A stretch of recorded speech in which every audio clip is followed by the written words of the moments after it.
जीवन वृतांत जगत गुरु श्री गुरु नानक देव जी।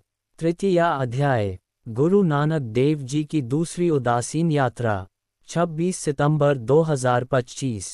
कंपाइल्ड 22 कडेवान। इस अध्याय में 72 कथाएं हैं जो उनके जीवन से ली गई है। तारांकन हर रोज कथाएं कर्म अनुसार पोस्ट होगी। आज कथा संख्या 9। नाथद्वार पंडों का ऐश्वर्य, उदयपुर राजस्थान। श्री गुरु नानक देव जी चित्तौड़गढ़ से प्रस्थान कर उदयपुर पहुँचे।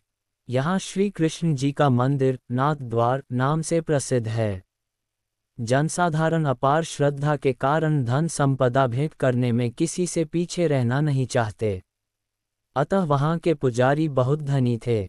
धन की अधिकता के कारण सभी पंडे अभिमानी तथा ऐश्वर्य का जीवन जीने में ही व्यस्त रहते थे।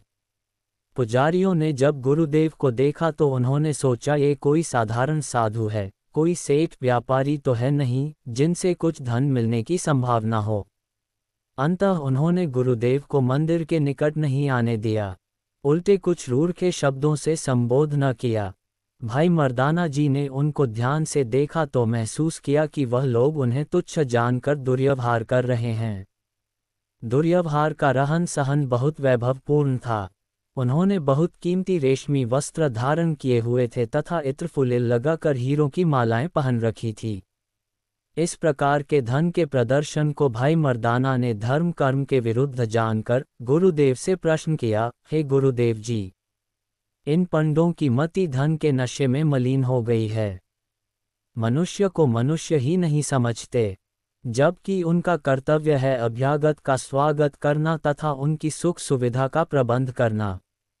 किंतु इनकी प्रत्येक बात के पीछे स्वार्थ झलक रहा है। उत्तर में गुरुदेव ने भाई मर्दाना को कीर्तन प्रारंभ करने को कहा और शब्द उच्चारण करने लगे। चोआ चंदनु अकी चढ़ावऊ, पाट पटंबर पहिरी हावऊ, बिनु हरिनामु कहा सुख पावऊ, किया पहिरु किया और ही दिखावऊ, बिनु जगदीश कहा सुख पावऊ। रहाओ राग गुरी। पृष्ठ 225। गुरुदेव का कीर्तन सुनने यात्रियों की भीड़ उमड़ पड़ी। सभी लगे हरि यश सुनने। ये देखकर पंडों को चिंता हुई कि यात्री कहीं सभी धन इन्हीं साधुओं को न अर्पित कर दें। इस उद्देश्य से वह इकट्ठे होकर विचार करने लगे कि गुरुदेव को वहां से कैसे हटाया जाए। तभी एक जिज्ञासु ने गुरुदेव से प्रश्न किया, आपकी वाणी अनुसार माया तुच्छ है, इससे सुख प्राप्त नहीं हो सकते, केवल हरिनाम में ही सुख छिपे पड़े हैं।